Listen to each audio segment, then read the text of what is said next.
Hey everybody, welcome back to Black Lotus. Today we are going to be talking about secret underground alien bases and also the story of Phil Schneider, which is really interesting actually. But before we get into that, I want to talk about the fact that we have a group over at Facebook. It's called the Black Lotus Discussion Group, and if you're into this stuff at all, the stuff that we talk about here, you definitely want to join this group. There's a lot of great people there, no trolls, and actually we have several experts there in different areas of the paranormal and experts on UFOs and that kind of stuff, and also cryptids. So definitely check us out over there. Also want to remind you to like and subscribe. We are, I think we're a great little video cast here, because, You're biased. I'm biased. But, the thing is that we rarely repeat ourselves with topics, there's always something new to talk about. That's for sure. So, yeah, definitely subscribe to us. And when you do subscribe, hit the little bell so you're notified every time we do upload a new video. For you, those of you who are listening to our podcast at Anchor, don't forget to follow us there, and so you'll be notified every time, we do upload a new podcast to Anchor. So anyway, again, before we get into the Phil Schneider thing, I want to talk about this article that I read just recently, and I saw it over at the paranormalchronicles.com, and I'll drop a link to this article for you down in the description, because I think if you are interested in this theory, you're going to want to read this article. It's pretty well done. And it was written by, and Paranormal Chronicles, by the way, is run by a very good friend, Gavin Lee Davies, who is an author and he's a paranormal investigator. But anyway, this article was written by Dave Rodriguez, and it posits the theory that we are not the first civilization to develop on Earth. And possibly we're not the only civilization that has developed in our own solar system. He thinks, it's very possible that life also developed on Mars, possibly way before we did here, or while maybe another civilization was developing here on Earth at the same time. And they just destroyed themselves, as civilizations are wont to do, And so, he was talking about how Homo sapiens only evolved, what about like 300,000 years ago? Right. Something like that, about 2,500 years ago. But it's only been in like the last 7,000 years that we've really developed with technology, and in that time period, we've gone from, nothing. Well, not necessarily nothing, because we did develop tool use way before that, but yeah, we've gone from building the pyramids to space exploration inside of that time. So it's only about 0.03% of the time that we've been here as Homo sapiens. So why did it take us so long to get to that, do you think? I think the obvious answer that everybody's probably looking at is going that somebody helped us at that point. We weren't going anywhere. We weren't going anywhere fast at that point. And I wonder if life did come here to Earth via panspermia, which would have possibly come from Mars. I like that idea, and I like the idea he talked about in the article that how everything will, over 70,000 years, things are going to be totally nothing but powder and ash anymore. Sure. And how it would be easy for a whole society just to basically disappear. Well, and that's just it. He points out, like, if we were to destroy ourselves today in about, like you said, like 50 to 70,000 years, New York wouldn't look anything like it did. It did, and all the buildings would have crumbled. Even the metal and concrete would have just been absorbed into the earth. It would have been taken over by foliage and everything. Sure, else. And it would just basically be under soil, and it would just look like weird mounds, maybe. But anyway, I don't want to get too much into that, but definitely, if you're interested in that, click on that link below and go read that article. It's definitely worth the time to read it. I agree. But anyway, let's get into the Phil Schneider finally thing. And first of all, let's talk about who he was. Phil was a geologist and an engineer who worked for the government, and he had top secret clearance. I'm not entirely sure why. Yeah, they didn't tell us. I know that he worked in underground bases, so that's probably why. He worked on a lot of black projects. Right, and including Area 51, S4, S2, as well as a underground base that they were developing in Dulce, New Mexico. Right. And but he had a lot of information, and he even stated, he says, my life is in danger for this, but the very fact that the government is covering this up, I'm a bigger believer in my country than I am a believer in possibly sacrificing my own life. Right. So yeah. So what happened with him? You want to talk about that? First of all, he was in there for 17 years. He had been doing these projects with them, and basically what he says happens is they were digging a hole. They basically would put 4 holes in a square and then connect them with tunnels. He says there's at least 131 of these bases worldwide. 9 of them are in Area 51. Okay. So they drill the 4 big holes miles down, and when they did so, they hit a cavern, an ancient cavern that was down there, and it was filled with alien life. Mm-hmm. Now, he had no idea that alien life was real. Nobody had warned him or talked to him about it, and while digging these tunnels, they accidentally opened up where some of them were staying. Right. So, and the reason he was sent down there in the first place was because the boring mechanism to create these tunnels kept screwing up, apparently. Right. And so they sent him down to take a look at it. Right, and so all of a sudden he sees a couple of tall grays, and I think he said they were like 7 feet tall or 9 feet tall, like that, yeah. Right, something like that. And he automatically pulled his weapon, put a clip in it, and fired, and that started a war down there, and 66 people ended up dead. Right, 66 people, and but here's the key element here. The government evidently knew that these creatures were down there. I think it was like in 1909, a posse was trailing some thieves on horseback, and it led them to this cavern. And when they went in there, they saw there was a disc in there along with aliens. Right. And so they reported it, and it was just buried for, ever. So, I mean, people like to think that Roswell was the first proof positive that there were encounter that with aliens. But no, I mean, this is back in 1909. So they knew that these creatures were down there, and yet they let them go down there anyway. Right. So, I mean, that's pretty screwed up. Well, and he got pretty hurt because I guess one of the aliens kind of like rubbed his chest and his own chest, and a beam came out, and he says flayed him like a fish. He also lost a couple of fingers, which, I mean, if you watch the videos, you can totally see that he's missing 2 fingers on his left hand. And he said it burned all his toenails off and one of his shoes. Yeah, and he did end up killing the 2 aliens, but then the other aliens came out, and black berets and green berets got into it with them, and like you said, 66 people were killed. What I wonder about that is I can't find any other proof that this happened. Right. On any other validation, I can't find it. It's only coming from his mouth. That's not to say it didn't happen, but I'm not finding anything else about it. There was verification that he did work for the government. Yeah, okay. There was his W-2s for that. Was it verified, though, that he had that top-level security clearance? See, that makes me wonder, I mean,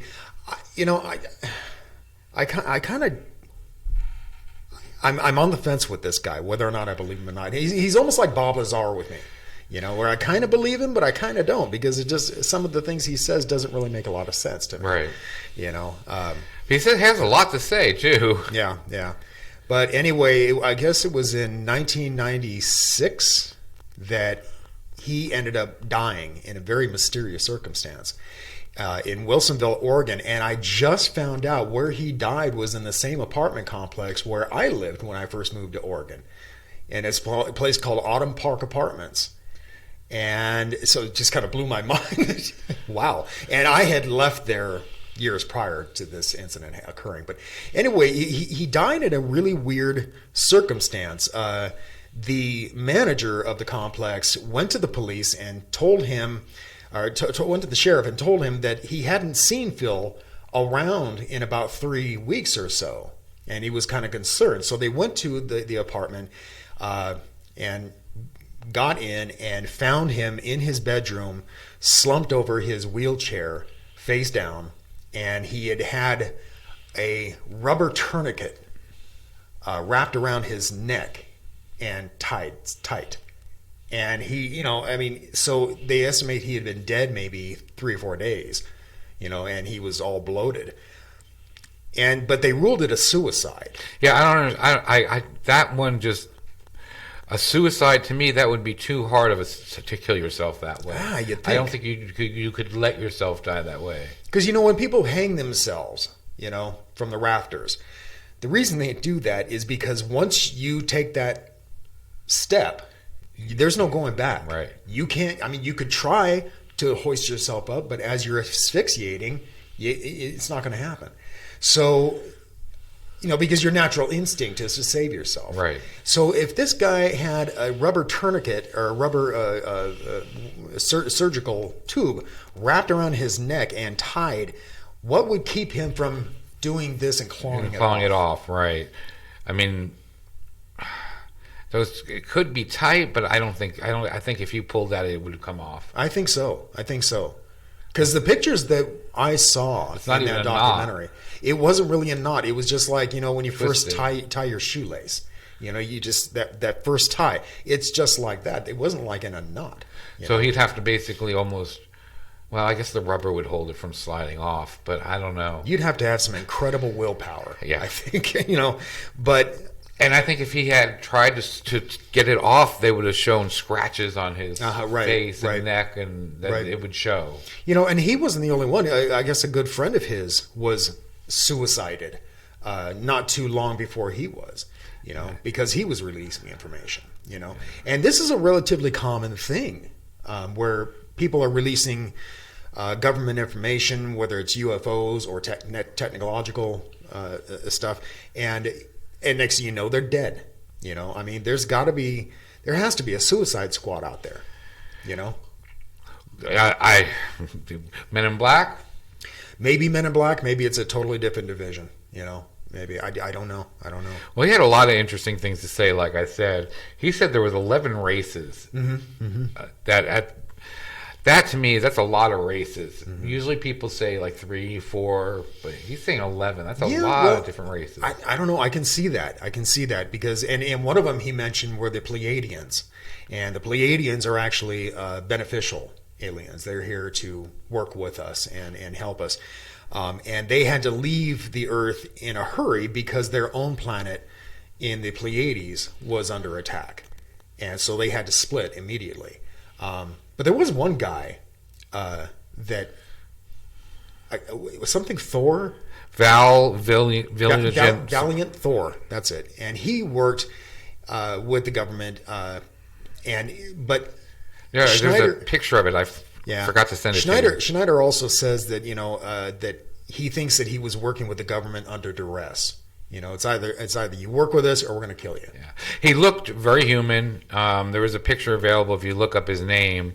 And the only difference is he had 6 fingers and 6 toes on each hand and foot. Yeah, and I guess he had a large heart and only one lung. Right. Yeah. Interesting.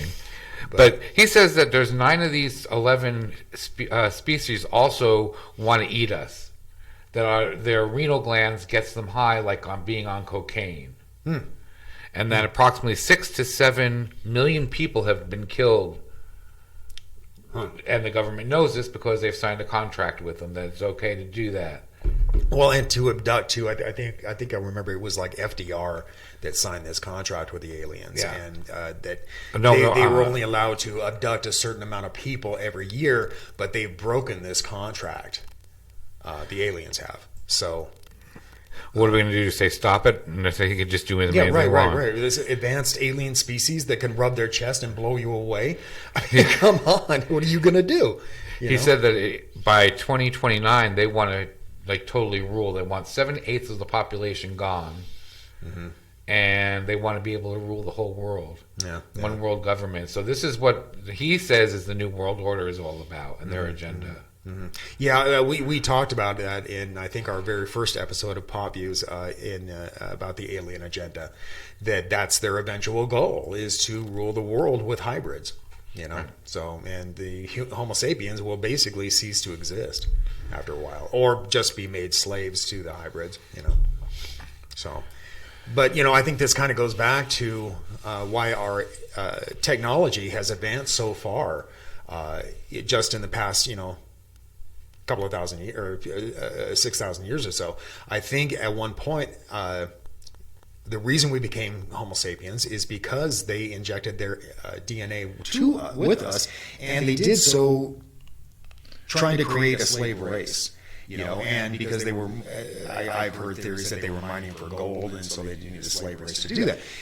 But then you talk about the deal struck by FDR and the aliens. They were allowed to take a certain amount of humans aboard as an abduction in exchange for alien technology. And that's why our technology has been doubling over and over and over and over throughout the years. I mean, it seems our advances are coming quicker and quicker and quicker, especially over the last probably 50 years. Right. I mean, you can... Ralph and I were talking about this not too long ago, that, we're both in our 50s, and we've seen this advancement in our own lives. Now, it's not like our grandparents, where they had the old crank phones and that kind of thing, and then they come to see something like the push button phones, right. And I mean, it's not like that. We're seeing stuff that is just way advanced now. Well, they saw the going from crank phones to making it on the moon. Yeah. If we did, I mean, depending on your beliefs. But yeah, you're right. But I mean, we've gone from when we were kids playing Pong or Pac-Man to Dick Tracy watches. To Dick Tracy watches now. My God, I mean. Yeah, I mean, our advancements in technology are just, there's a word for it. There's a term for it, for that happening. And I can't recall what it is, but it basically is that technology will double itself and double itself and double itself as it kind of like a half-life, the opposite way of a half-life. Right, and that's one of the reasons they think that AI technology is going to advance so quickly, is because it's going to start figuring itself out and essentially evolving itself, but yeah, that's a whole nother scary story. Yeah, there's something about what I want to talk about Phil Schneider that I found interesting, was that his father was actually a Nazi scientist, and he was captured in Nuremberg, I want to say it was, and brought over to the United States, and he ended up being part of the whole Operation Paperclip thing, where they had a whole bunch of Nazi scientists working for our government after the war. And but yeah, so I think it's interesting. This is one of the reasons that I don't know if I believe Phil or not, because his father was very involved with the government, working on science projects and stuff like that, and black ops projects. And so I wonder if Phil never made it to that kind of success, and so he just kind of blew everything out of proportion. And granted, like you said, he did work for the government, but what his level of clearance was is, anybody's guess. Well, he had a lot of those medals and stuff like that, and I couldn't find anything about independent reports on those medals, because that's what I was interested in. And what's he doing with his hands on them? Yeah, how did he get a hold of them, right? Yeah. I mean, even Bob Lazar won't release whether or not he has that element 115. He won't release whether he does or not, right. Because it belongs to the government. So you don't steal from the government, Anyway, so yeah, let's get out of here for the day. Again, don't forget to like and subscribe, and definitely I'll drop a link for our group down in the description. Just go there at Facebook, and we will approve you immediately, and you're going to have a lot of fun there. Sounds good. All right. Anyway, thanks for watching. Until next time, keep thinking and question everything.